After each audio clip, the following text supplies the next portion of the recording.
Great Railroad at Work is a title full of meaning.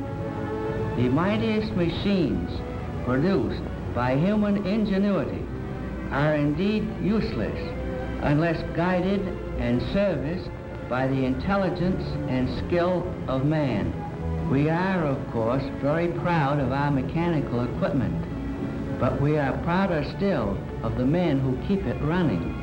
The New Haven Railroad is more than just ties, rails, and rolling stock.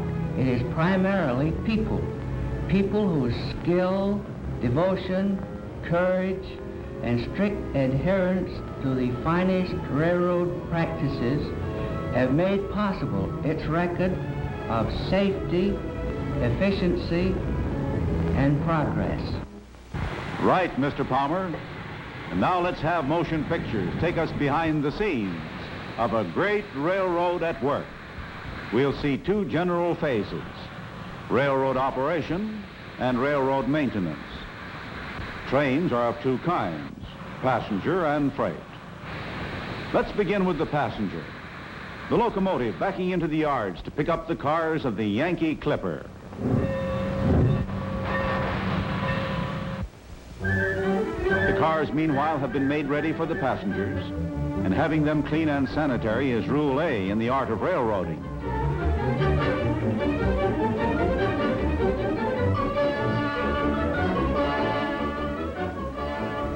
Repair shops.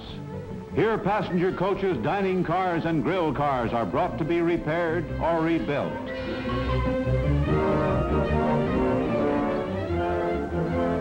They're put through the latest processes of cleaning and sanitation. There's an imposing background of work behind the picture of a smart, modern car in a passenger train.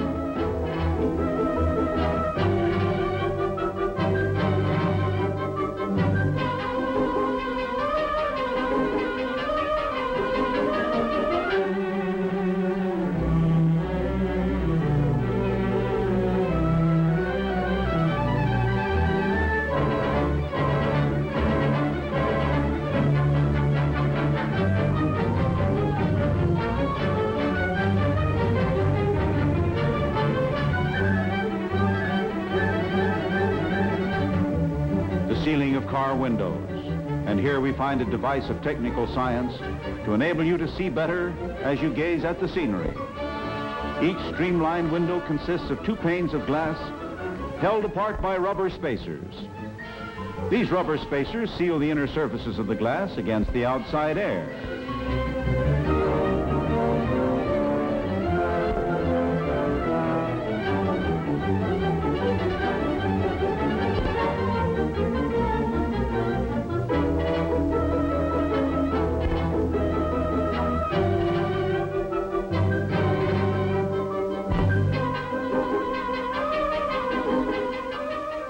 Between the panes, dry nitrogen is forced to keep them from being fogged by condensing moisture.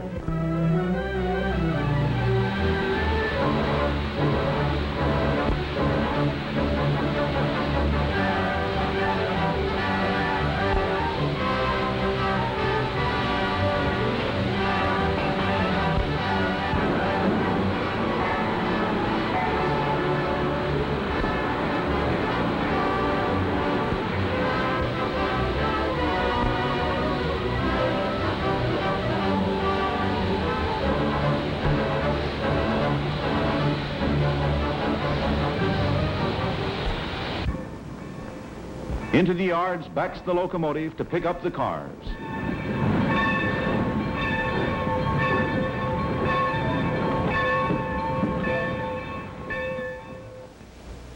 Meanwhile, at the commissary, supplies of food and drink for the dining car are being allotted and checked. 10 baked beans?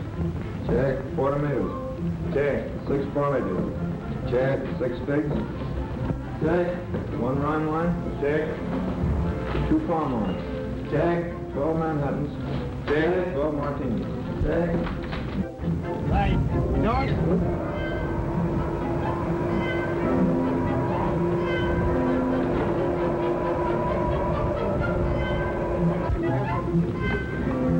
Have some chicken fricassee tonight. Yeah, that's very nice. The amount of groceries they can stow into the small pantry space that car dimensions permit would make a housewife think that it's all magic.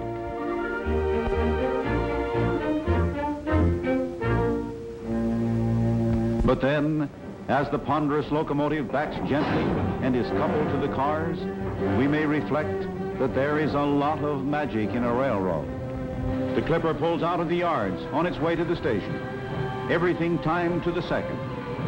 On this railroad, hundreds of passenger trains are made up every day, in addition to hundreds of freight trains. They operate through southern New England day and night with the magic of timing.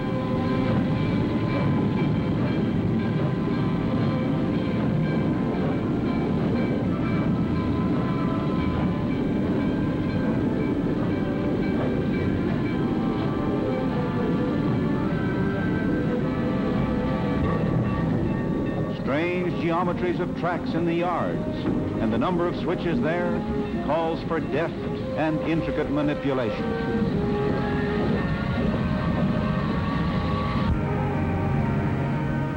Into the station. The train can be controlled, air braked, by the rear trainman as well as by the engineer in front, a large factor of safety.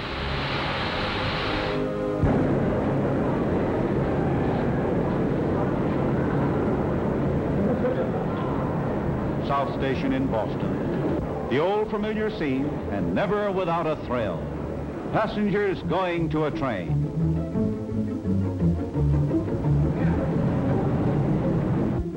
This is our little girl. She's going all the way to You'll take New York. good care of her. Certainly will, ma'am. Step right in. Bye, Mommy. Bye, darling.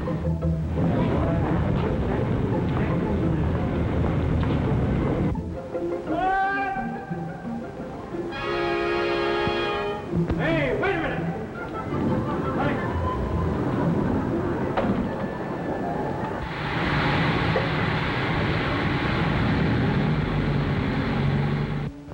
What?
A woman in Boston buying a bicycle for her nephew in New York, and he'll get it the next day.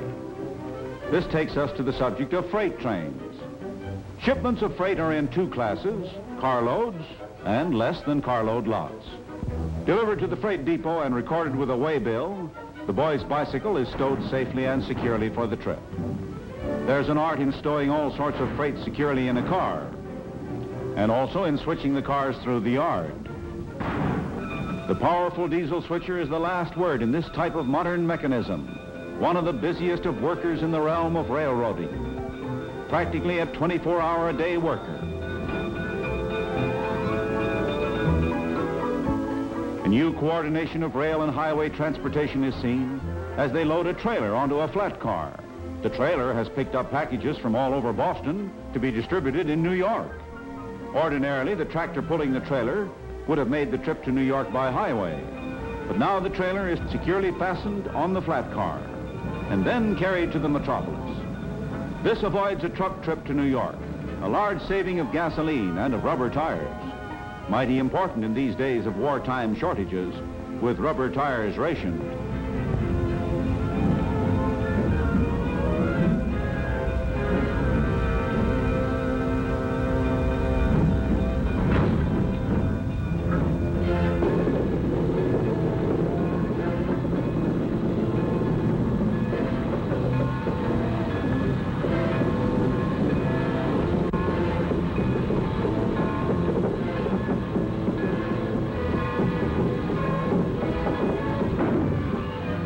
steam locomotive is coupled to the cars, and the theme is Industrial Products of New England on their way. They represent the work and skill of New England factories. Transporting them is an equal task of work and skill. The mighty system of operations embodied in the speeding freight train. And the rhythm of the rails seems to sing, New England at work, New England on the move.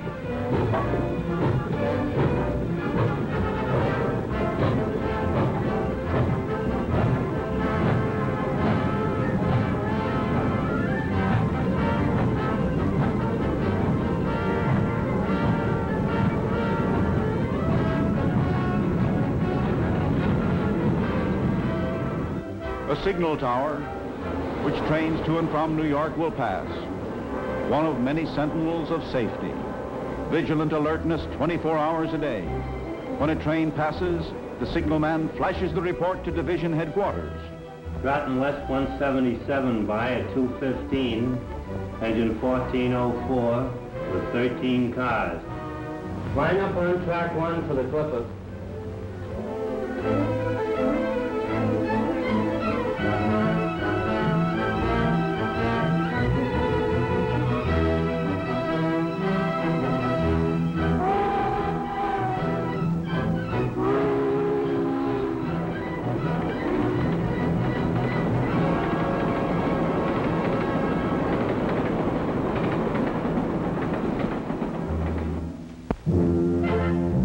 Freight angle intervenes. For railroad's two categories, passenger and freight, are another form of life's two divisions, people and things. South America is the destination of this large and intricate machine. Carefully crated, it will go by ship, but first it must be taken by rail down New England to the harbor. An export angle of freight service. Industrial New England is of historic importance in the foreign trade of this nation. Passenger service takes plenty of account of passengers' appetites. The grill car is for the less formal meal than the diner provides.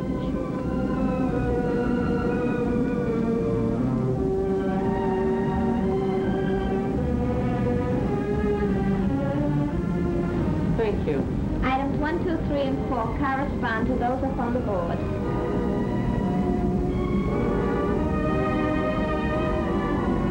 Do you suppose I could have that roast beef rare? Certainly. All right, then I'd like rare roast beef with mashed potatoes and peas. Would you like something to drink? Yes, tea with lemon. Tea with lemon, thank you.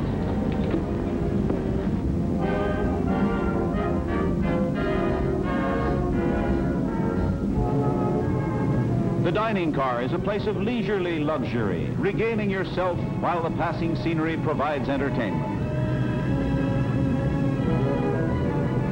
One broiled Boston scrod, and the scrod is very nice today.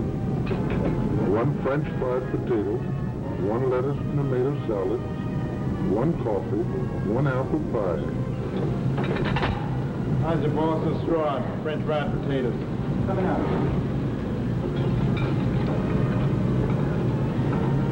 Pick up on the Boston scrod.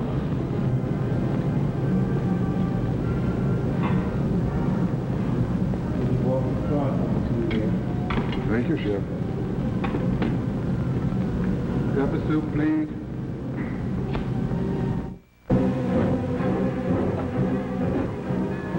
This classification yard shows us an ingenious angle of freight transportation. It has a sort of hill, which they call the hump. This hill is a key factor in what we'll see, the classification of freight cars. They are oiled while on the move, on their way up the hump. They go on to the top of the slope.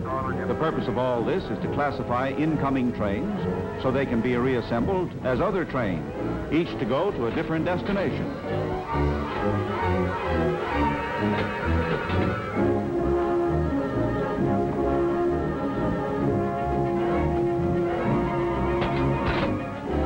The yard master directs the switching. The car is to be switched to various tracks. And on your second sheet, the 22 to 24, 43 to 33, 48 to 13. At the top of the hump, cars are uncoupled, and they roll down by gravity. Some cars would get up too much speed if it weren't for the retarder, a device for checking their speed.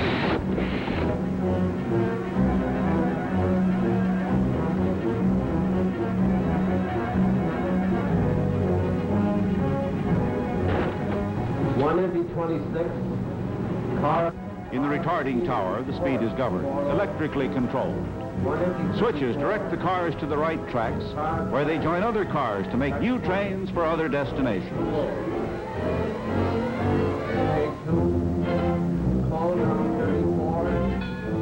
We see the crate of machinery for South America going over the hump. The train in which this car arrived consists of cars bound for different destinations. In the classification yard, it will join a train going to the harbor.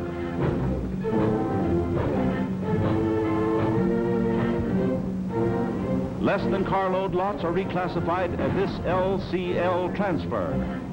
Just as whole trains must be rearranged with reference to the destinations of the cars, so must individual consignments of merchandise in a car be rearranged with reference to their destinations. And this is done here. The car is unloaded, and the merchandise is reassembled in other cars. These cars are then attached to trains bound for many, many places. The engine house, where running repairs are made.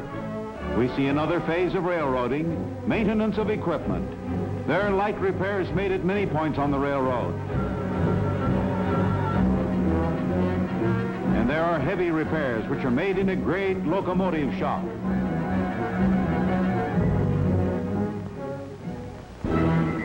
Here's a ponderous fantasy of fire and steel, the mighty forge of a modern Vulcan.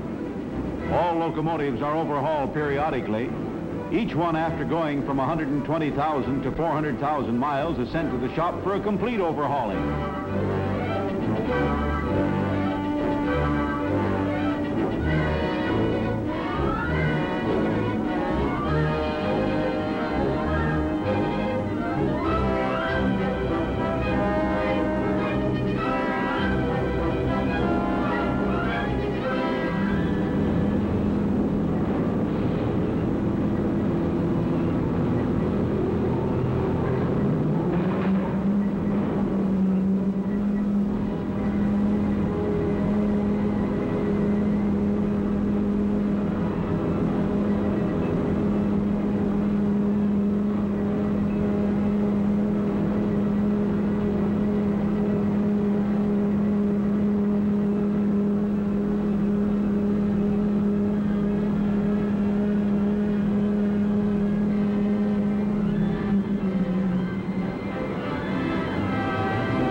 The slip track is an oil track where overhauled locomotives get final tests. They can be driven many miles at all speeds forward and backward on a track that simulates conditions of speed. A monster locomotive, thoroughly overhauled, is a symbol of that factor so vital in all mechanics, all industry, maintenance. A mechanized army, for example, is as good as its maintenance, and so is a railroad. A locomotive must be serviced, and that occurs at many places along the line. It requires, for example, sand to give the big drive wheels traction when the rails are wet and slippery, and coal to be blown automatically into the firebox. The fireman just operates a lever. The coal pile is a mountain. Countless tons of the black fuel stored against any emergency, anything that might cause a shortage. The coal pile tells us that a railroad is not only a mover of things, it is also a buyer of things.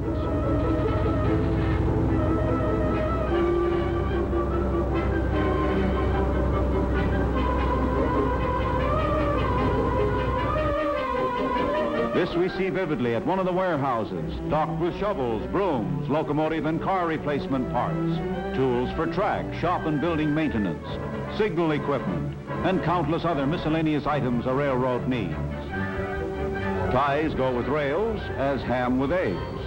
As in the case of coal, the stocks of railroad ties are immense, a matter of acres. It takes more than 3,000 ties to make just 1 mile of standard railroad track.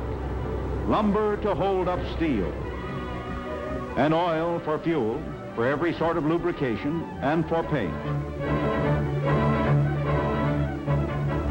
Salvage is a large activity. Everything possible is saved and put away for future use. Railroad economy.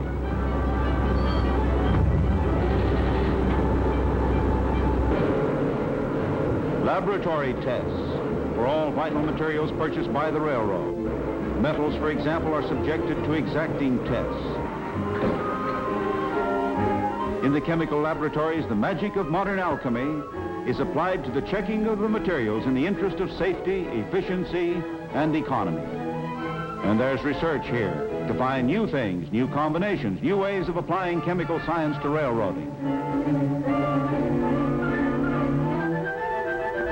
The micrometallograph camera analyzes many materials for railroading with ultra-modern science.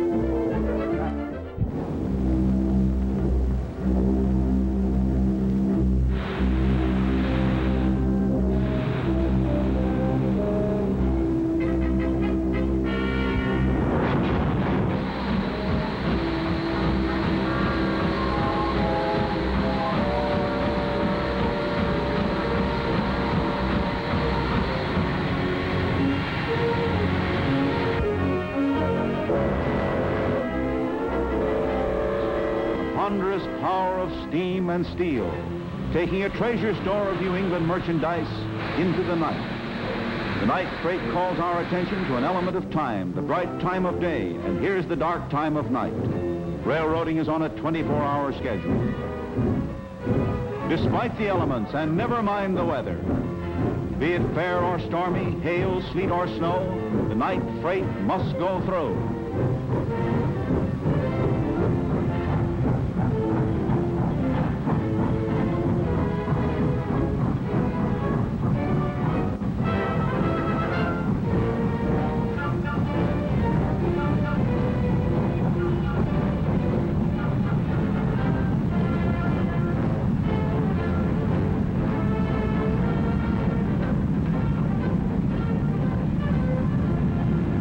The conductor in the caboose keeps a record of all the cars.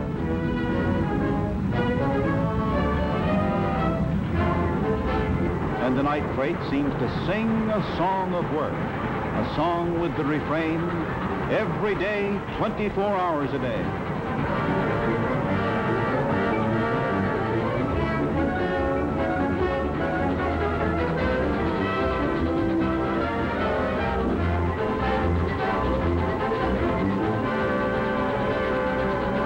The Yankee Clipper, meanwhile, arrives at New Haven, and this brings a transformation from steam to electricity, from coal and fire to volts and amperes. The steam locomotive leaves the train. From Boston and from Springfield to New Haven, the motive power is provided by superheated steam.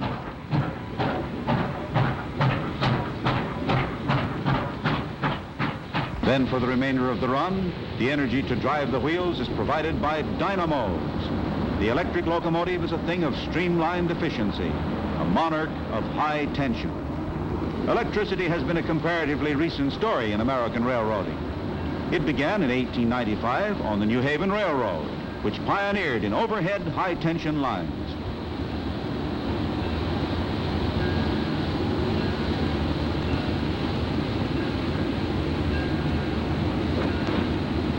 And now the clipper goes speeding under electrical power. We're in a new world of railroading, a realm where 100 thunderbolts of Jupiter are harnessed to turn the wheels of trains.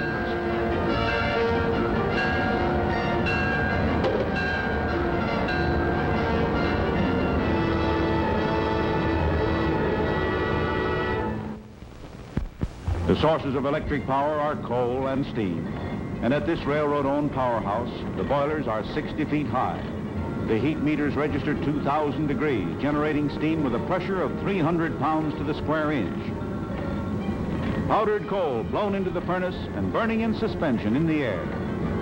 The turbo generators hum at 1,500 revolutions per minute to produce in a single year over 100 million kilowatts of electricity. The nerve center of the powerhouse, the main control room with its elaborate equipment.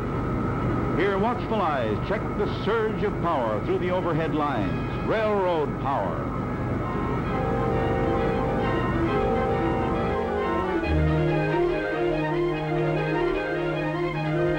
A masterpiece of roadbed construction and maintenance is this 4-track electrified right-of-way.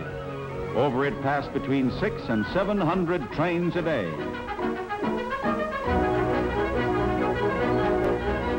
The Yankee Clipper, now electrified, approaching the environs of New York, which means it will soon go underground because the tracks for miles proceed beneath traffic and beneath buildings of the metropolis.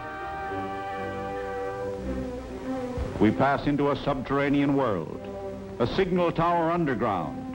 Here more than 600 trains a day are guided in and out over the 107 tracks of Grand Central Terminal. 28 up H. 28 up H. 18 out C. 18 out B. 84 up B. 84 up E.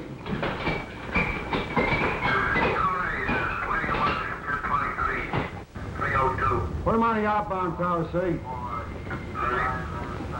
29 up I. 23 to way D. 23 to the way of D. Track G to track 40 with the clipper. G to 40 with the clipper.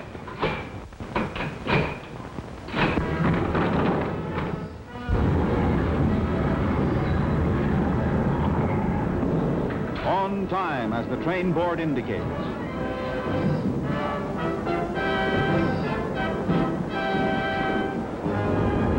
Here she comes, the Yankee Clipper.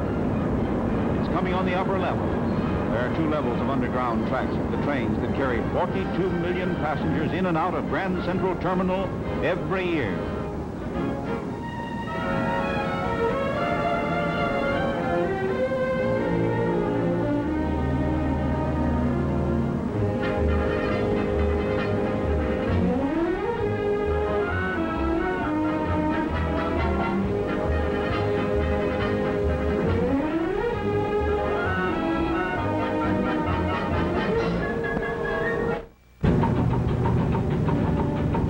There's our boxed machine bound for Rio. From the flat car that brought it to New York, the railroad delivers the consignment on a lighter to its berth aboard the ship. The railroad owns 42 of those ungainly barges with the big derricks. They're strong and sturdy. Some of them can be loaded with 500 tons of freight.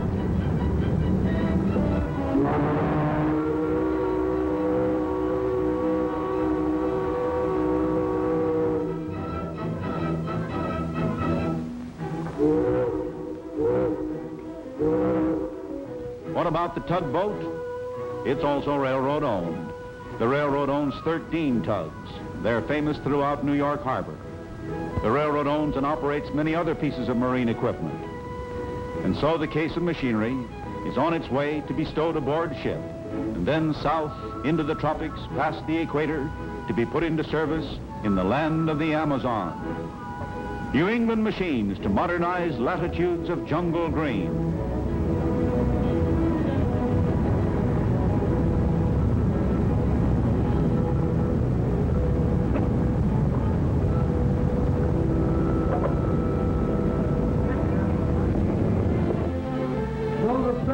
234 Western Avenue, New York. Check. Oliver Beatty. That's the bicycle bought by Auntie in Boston for her nephew in New York. It's to be delivered to the lucky lad by the railroad through its pickup and delivery system. This is another modern phase of railroading.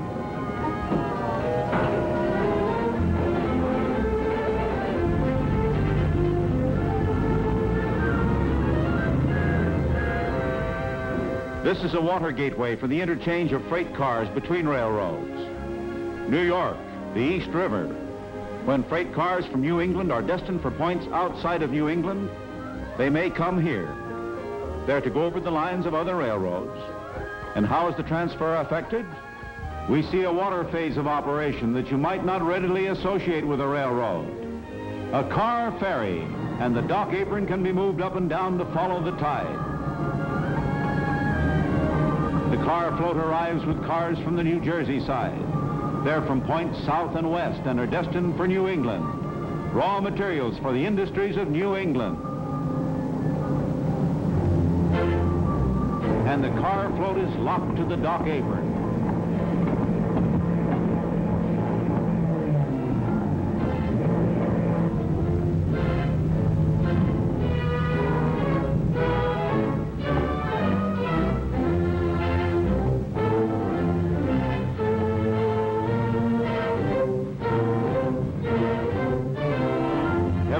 Steel freight cars roll onto the tracks of the float. Manufactured articles made in large part from raw materials brought previously into New England. On the other side of the river, they will roll similarly onto the tracks of the railroad that is to take them on to complete their journey to some point in this immense country of ours. New England carload lots bound for everywhere.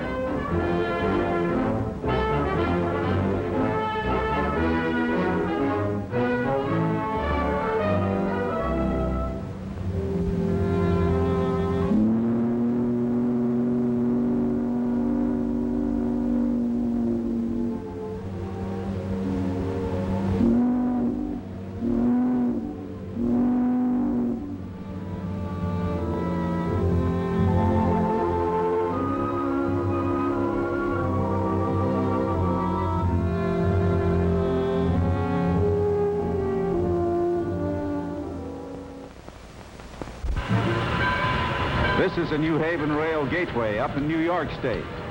It's another point where railroads meet and where freight cars are interchanged.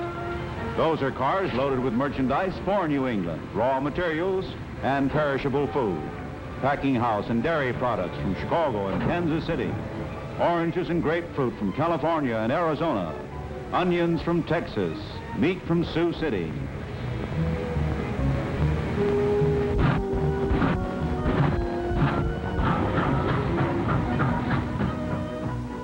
It's early morning at a New England city. Freight cars full of fresh food. The beginning of the day, the right time for food distribution.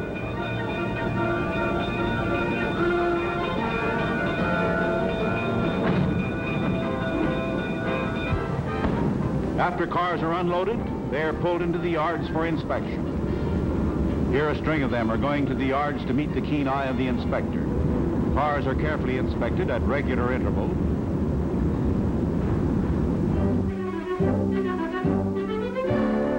And when something wrong is found, the car is tagged. Bad order, familiarly known as B.O.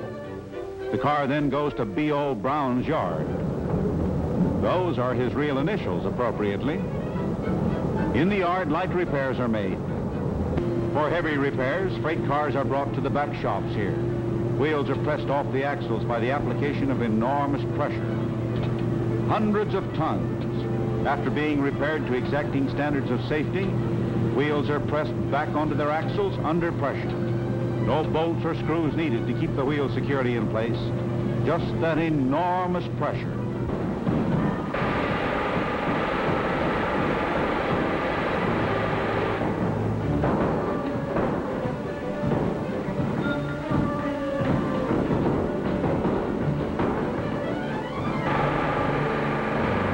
These pictures have shown us vast magnitudes of material and work. They have revealed to us a complicated industrial system in action.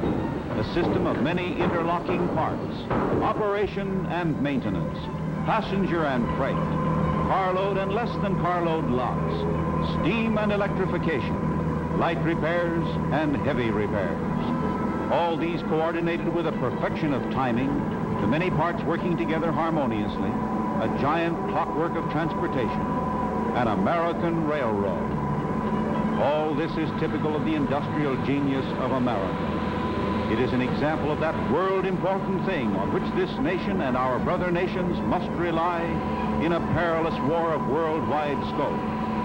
Our victory depends first of all on the American gift for making giant industrial systems of production and transport operate with an amount of efficiency that no other nation can match. Such is the larger meaning of these scenes of a great American railroad at work. The human factor is the true source of all the mechanical wonder. It is as New Haven President Palmer told us, people whose skill, devotion, courage, and strict adherence to the finest railroad practices have made possible this railroad's record of safety, efficiency, and progress.